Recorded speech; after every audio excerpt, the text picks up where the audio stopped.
The entire lecture hall fell silent as the professor pointed toward a young black student seated in the middle row and said, "You, come solve this if you think you belong here."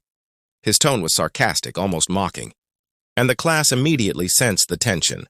Elijah Carter, a 17-year-old freshman from a small town in Georgia, slowly stood up and walked to the board without saying a word. He had always been soft-spoken, humble, and never the type to show off.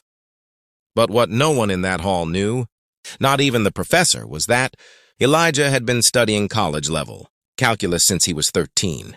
The professor, Dr. Whitman, was infamous for embarrassing students during lectures to boost his own ego. He wrote an extremely difficult multivariable limit problem on the board, something even senior students would find intimidating.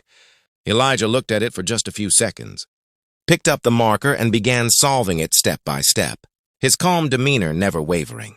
His logic was crystal clear, his explanation precise, and within minutes, he had not only solved the equation, but had also taught half the class, something they hadn't fully grasped.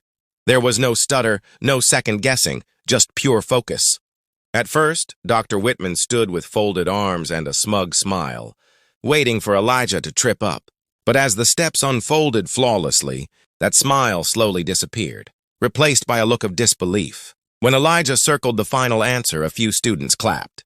Then more joined in.